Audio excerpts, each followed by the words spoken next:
how do we advertise, work it out? See the performance of Harper's Bill. Oh, yeah. We talked about it. I Yes. found out you just talked. That's why. I want to say it blew me away. Oh. And talked about it for, I'm still talking about it. Oh. It was so different for me. That was so powerful. So I can imagine that what you would do here would also be powerful. Yeah, but we're excited. And you have a lot of beautiful architecture around for us to play with. And one of the things that's interesting, so as we travel, and we all travel a lot, one of the things that Tanya and I spend a lot of time doing in our downtime when we're working is driving around cities looking at buildings.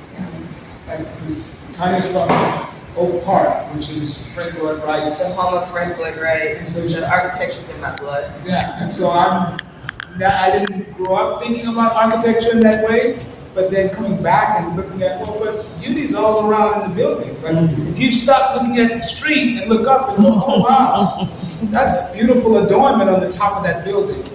And so we spend a lot of time doing that. And so to be able to think about how can we create movement with that as a part of the original thoughts behind the movement, and people's, Miss Blanche shared with us the 3 stairs across from Washington, the staircase, the 3 levels of sidewalk. Like, how do you know that that's a historic marker without that marker being there? But it does look odd and out of place. But how do we enliven that narrative a bit? Maybe not in a concrete way, but in an abstract way that lets you know there's something troubling about 3 levels of sidewalk. Why would you build 3 levels? So it's those kinds of thoughts that we're really interested in. And I think dance is so in sync with architecture because it's the building components of architecture that we use to create performance and create the content for our performances. It's layering. Like going to a theater, sitting in a seat and watching performers on the stage where you feel separated from them. You're included in this performance environment. You can walk around and that gives you different perspectives of the same piece. So it's their way of working, and it's something I'm very drawn to, which is why I keep working with them because I really love what they're doing and working in community, but also bringing the audience, tearing down what they call the fourth wall and bringing the audience into the experience with them. That's very powerful. That's what art is. It's not something we put up on a pedestal. It's a part of should be a part of our everyday life. And for us, it's important to bring performance outside of the proscenium theater, to give access to people who would not go into a theater. So we call these experiences immersive. So when you come to a performance to see our work, you're coming and you're actually kind of a part of the performance because you're witnessing what's happening in real time with us. And they feed off of your energy during the performance. And when you're in that close proximity together, there's a lot of communication going on that it's not verbal, but it's happening. Any other questions or thoughts? Is this Parachuting in to perform and then leaving. So if you have multiple visits with community, you get a different engagement in terms of what that environment has to offer, in terms of what the people's relationships are. And so I think that it's been a huge, huge part of how we want to continue to make work, going into the community and spending time before you make something. Because we want to be invited in. We don't want to just come. There's a part of it that, you have to have you have to come, right? You have to come in. But there's something also that's wonderful about someone saying that they saw a performance in Harpersville and it was different than anything they imagined a dance performance could be. But it was also because we spent 6 months in Harpersville trying to figure out, we have things that we do that we brought to Harpersville, but then there's a whole section in that work that was about the community of Harpersville, so that they have a sense of ownership to coming to see that performance, because their community is being lifted up in this performance. Oh wow, I didn't know all of this was here in my community. Are you guys unique, or do you have a network of others like you that kind of work together with following up? I mean, could you have a situation where you're here this month and another troop is here the following month, and so on, where you actually create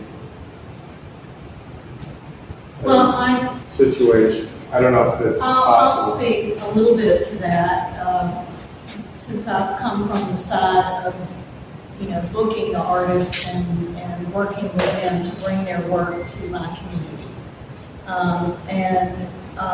I will say they are unique.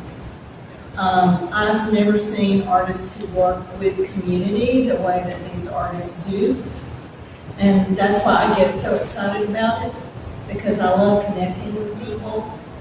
And the Alabama Dance Council is actually a service organization for the dance community in Alabama. So to me, everybody, thinks, what is a service organization? And their eyes glaze over, but what it really means is you're connecting people, you're connecting dancers to each other, getting them out of isolation. But it's also about bringing the art to the community. A lot of people don't understand dance,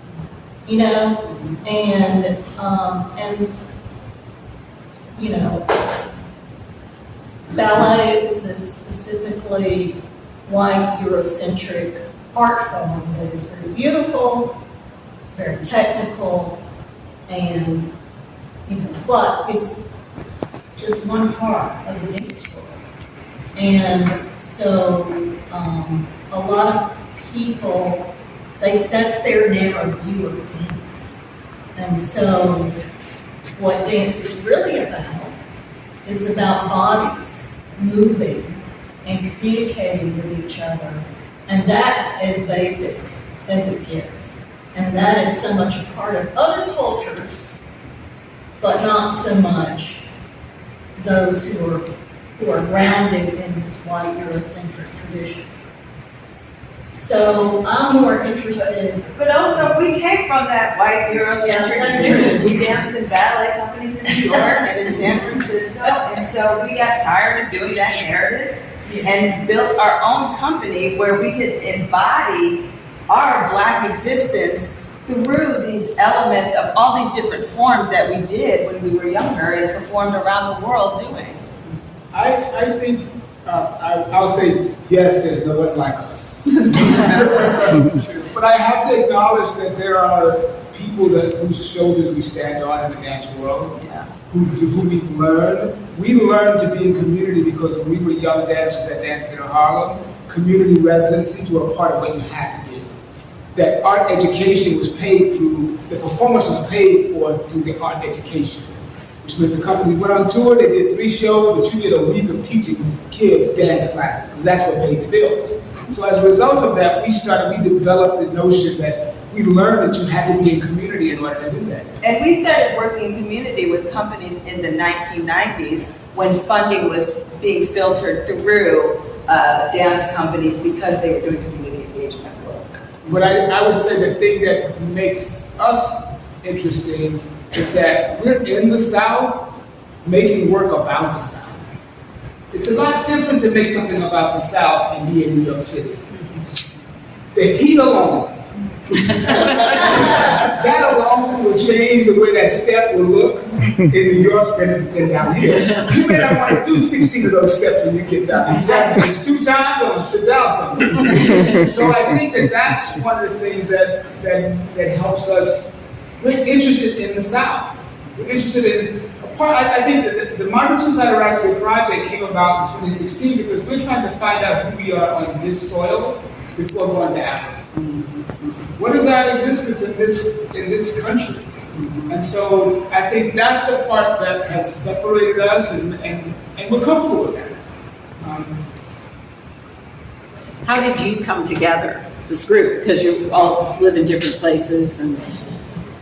So Ron was a part of our first Wideman Davis dance production that we toured in the Black Belt region of Alabama. We were actually in New York when we started this company, but we were commissioned to create something about the quilt makers of Cheese Bend, Alabama, and we brought Ron in as an actor for that production. And that's how we started working That was together. 2005. We've Yeah. been working together on and off ever since. Yeah. Was that during the Alabama Shakespeare Festival when they were doing the G-Spin play? Was it the same time? It was before that. When did they do the play? I thought it was like 2005. No, it was No, it was after that. It was after Yeah. So we were commissioned by Auburn University when they were bringing the exhibit to Auburn, the quilt makers exhibit. The Arnett's brought that exhibition to Auburn at the museum, for the opening of the museum, I think it was. Yeah. And so we were commissioned at that time for that, and that's when we started working on and then we met Gina at Hollins University during our graduate studies there in Roanoke, Virginia, and at Duke, which was where our graduate program is situated at the time. And she was working with one of our professors as his research assistant. And the year that I graduated, she said to me, "So can we talk? I want to work with you guys." And we were like, "Yeah, but we got to figure out a project and how to bring you in." And so, I mean, it was really organic. We applied for a grant together, and I think that's how it started. and then just joined us. I'm pretty new to this particular group, but I've been designing lights for dancers for years in Birmingham. And I've worked with groups all the way from, college dance programs, all the way through modern dance. I've worked with classical Indian dancers. And so I'm fascinated with the art form and what it allows me to do in creating, living sculptures with the light that I can use. We usually meet collaborators through a process of working someplace with somebody, and then we go, that person, they did X really well, and we hit it off, and we didn't have to do too much talking, they understood what we were after, and then we were like, okay, you want to work with us? You want to play with us? So that's how it ends up working.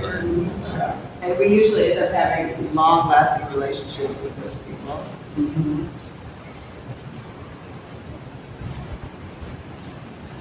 I guess I have a question. I was intrigued by your statement earlier regarding community and the remark that the young, I guess it was what the person said to you, that Selma has always been held, and I was wondering, but that's his experience. Yes. And there are other experiences Right. that would not, in some cases would coincide, in other cases would not coincide.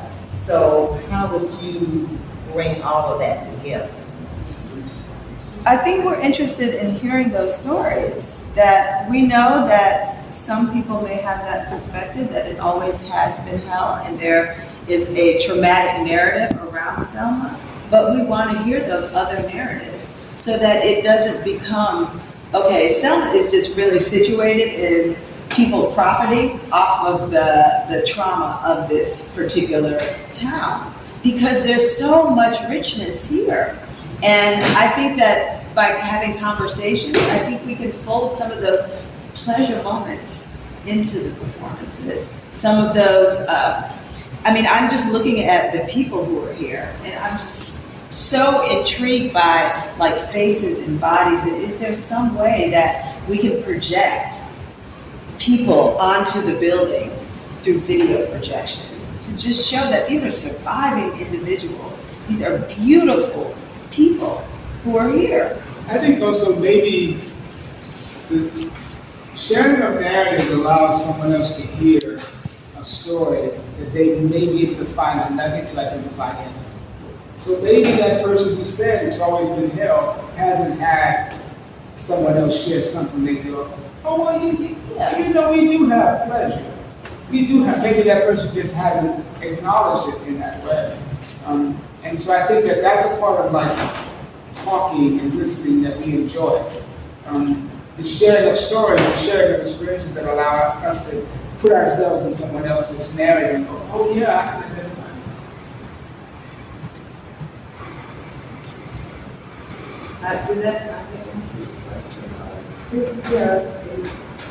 It does.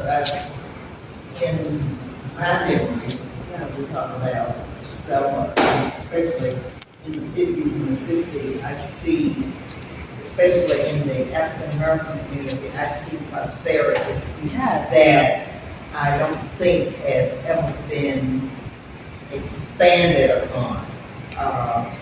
There were trials and tribulations and challenges and so forth, but there was that sense of community and that sense of empowerment, and we're in this together. There were business models everywhere.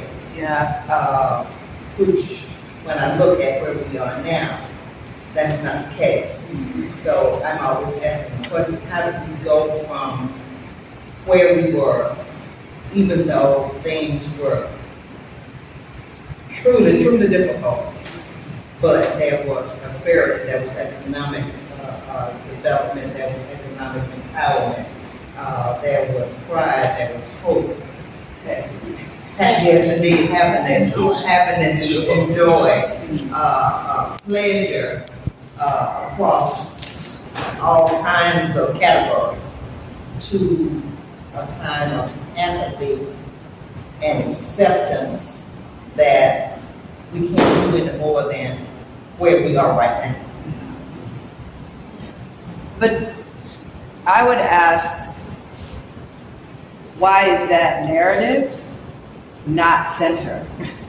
That we actually have more conversations about that narrative. That is a narrative that goes out nationally and globally. That Selma is not just this trauma. And I think that, those are really beautiful statements that you made, that there was prosperity here.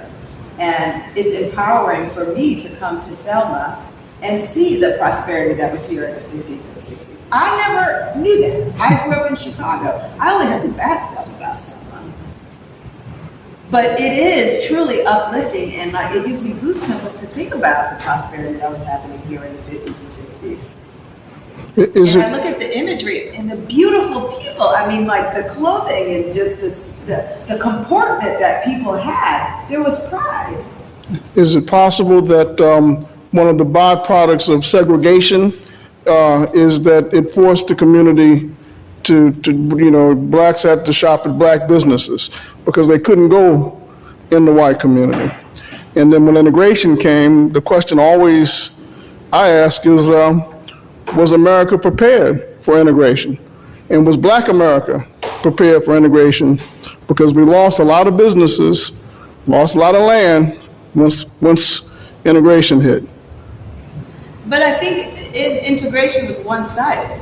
It was black folks come over to white existence to integrate, not the mixing of whiteness into blackness. So it was one-sided in the whole concept of what integration was. But those are the conversations we're talking about having. Yeah. Exactly. Because I too agree with Rand. I don't think integration was thought out. No. Because we lost so much in that process and didn't know how to retain it. But today, we've come a long way. We just had so far to go. Now, we're not where we were. It's just that we're not where we're supposed to be, but we're getting there. If we keep having these conversations. But usually what we have when it comes to race talk. We never have an honest race talk because people think we are accusing. And we're not, I'm not accusing, I'm just stating facts. And I hope they accept it in that spirit, that it's a fact, it happened. We gotta make sure it doesn't happen again. And the only way we're gonna do that is we talk about it and understand why it happened. And I hope there's nobody in this room that still feels like it. Anyway, but those conversations help to get us where we need to be. And I like what you guys are doing. I love what you're doing. Joanne, don't you think that this has been happening more in Selma because of through the arts, through the arts? We've come a long, long way. We've had having these conversations. But you know, I always say the people who should be at the table are never at the table. Yeah, I feel like, you know, most of the time we just preach to the choir. It's like those hospitality classes, that the people who are there are us. And the people who need it don't get to come and get that. But I think there's a lot of white people that have a lot of work that they need to do. That until white people acknowledge the privilege that comes with being white and are able to acknowledge that there doesn't need to be this fragility around whiteness, that some of those conversations can't get real because there's this, you know, the white guilt sets in and then people start crying and then it's like, well, that's not going to go very far, you know, so, but it takes a lot of work as a white person to be able to have conversations and to do the research and to be informed so that you can speak and understand the real history and get out of your own way. Get out of the way.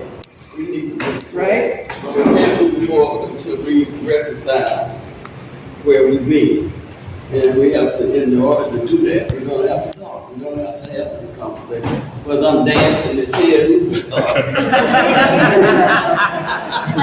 like what you said about that. My brother is a super cool ex-Zen Buddhist monk in Woodstock, New York, that writes for Tricycle magazine. But he and his wife won't talk to people that don't think like them. And what the fuck is that gonna do? Right. See, that's what I love about the beauty of the arts. And particularly, as you asked, the uniqueness of what we do, involving the community. So I guess the way I explain what we do, not from a dancing standpoint, and just listening to us tonight, it's like, I'll just use the word gumbo. We come in knowing that we're going to prepare something. And instead of bringing all of our own ingredients, we bring you in. And so each of you become a part of our ingredients. Now, certain ingredients, you can't put everything in the pot. But doing the research part of what we're doing, we are trying to put everything that we can put in that gives a flavorful outcome. Something that's palatable, so that everybody, when you taste it, you get it. Okay? But you have to taste it. Now, if I give you something nasty and has everything in it, then nobody likes it. So that would be the way I would compare what we do. And you all are the ingredients, and that's the uniqueness of what we do as far as, you know, the overall thing that you're trying to build on by coming into the community and getting as much as you can from the community to add to those ingredients. We've started the residency here today. We did a movement class. We're having a conversation right now. You know, I'd just like to say how welcome this is, how appropriate, how timely and needed this certainly is. I've only lived in Selma a few years, but I've never known of anything like this through dance occurring. So thank you so much for being here. My question is, there's a certain element, I think, of preaching to the choir here. How are you going to promote these moments and the times that you're here, the events that you want us to participate in? How are we going to expand the range of appeal for this? That's what I want to know. No, Rosemary is,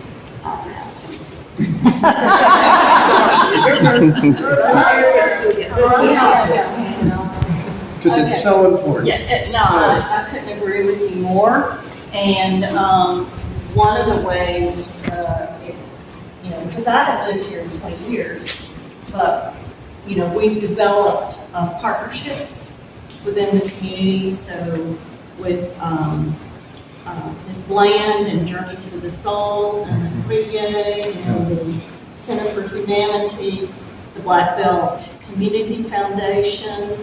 We're going to be going next week to the Black Belt Treasures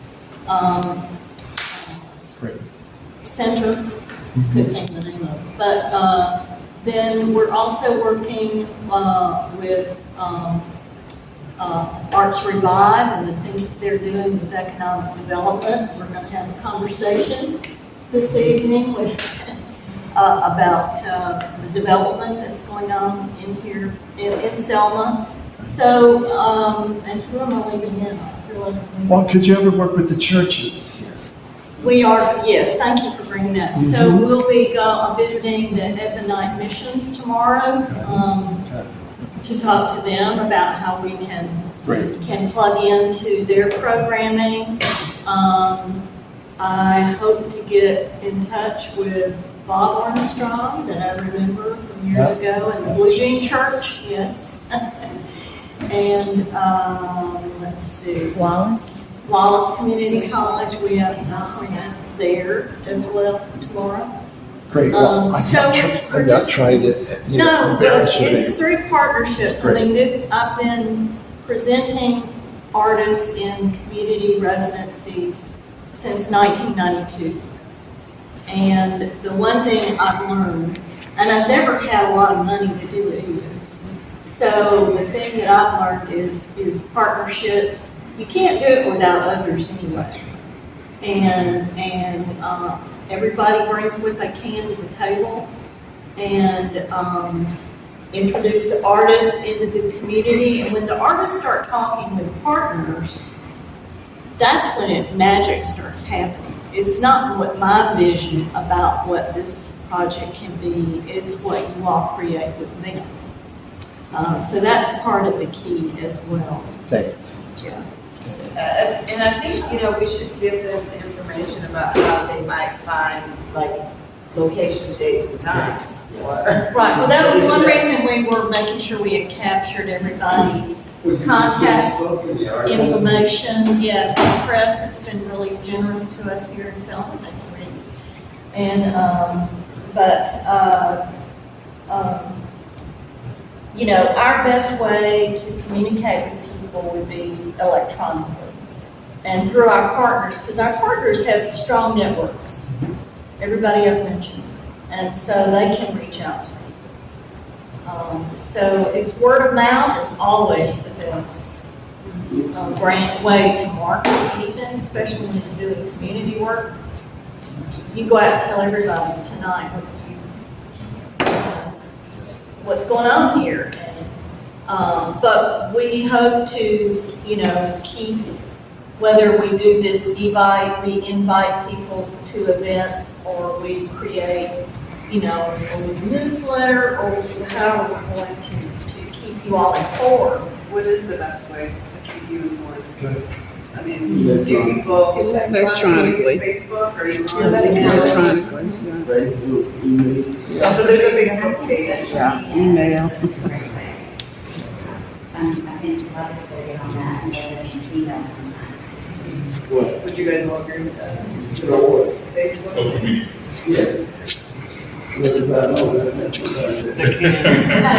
Okay, so check out the Facebook page. We're also on Instagram. You just search the company name.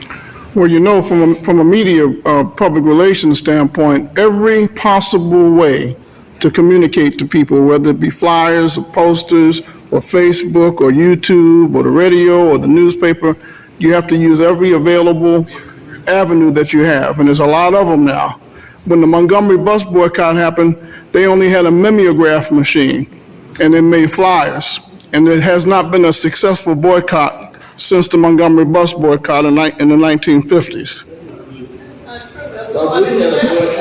Well, not as successful. I mean, but for 365 days? Oh, well, correct. I stand to be corrected. think we were more successful than one number, because we don't have buses anymore. They couldn't stand it, they said, okay, you're not riding in the front, so I just don't need it. And another piece, especially in the African American community, the Negro colored community, was cultural arts. It was very rich. There was dance, there was the instrumentation, there was vocal. I mean, you didn't have a lot of painting, but there was some.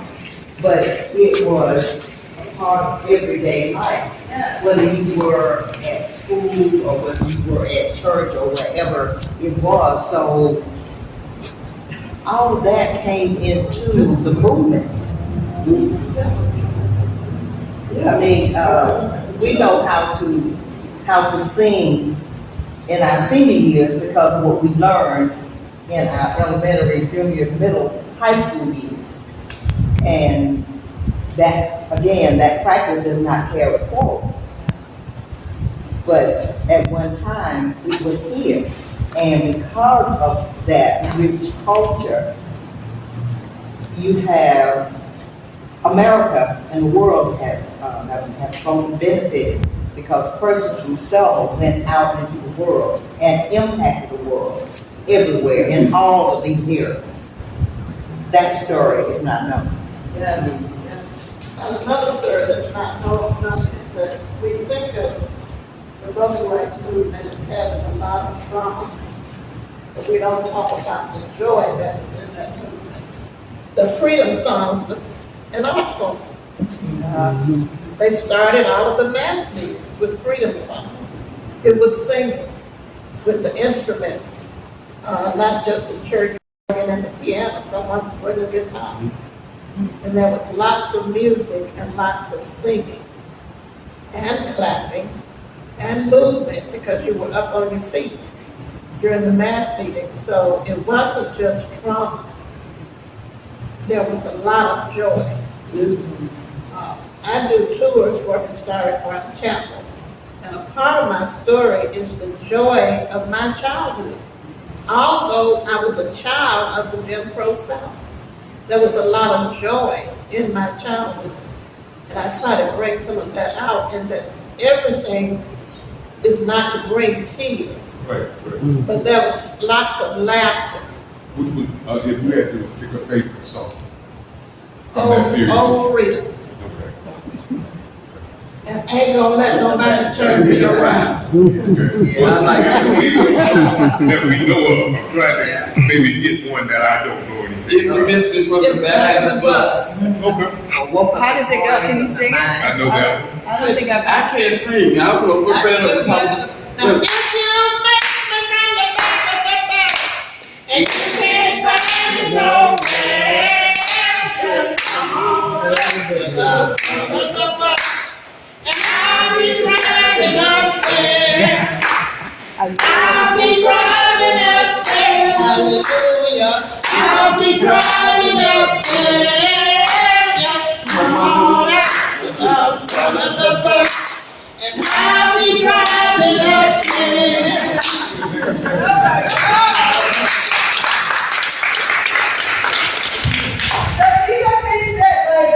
Would you be interested in performing?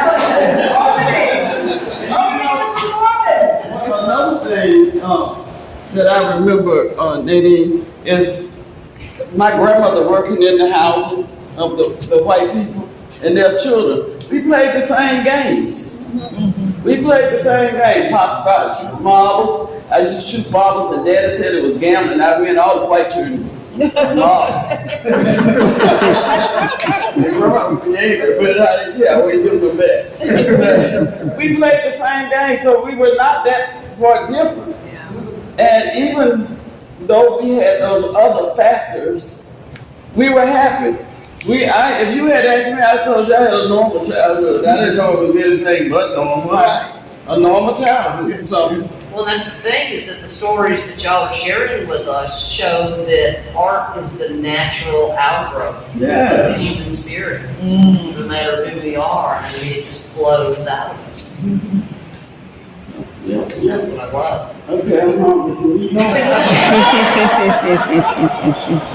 There's a lot of food up here. And if you'd like to help yourself, we've got wine and beer and water.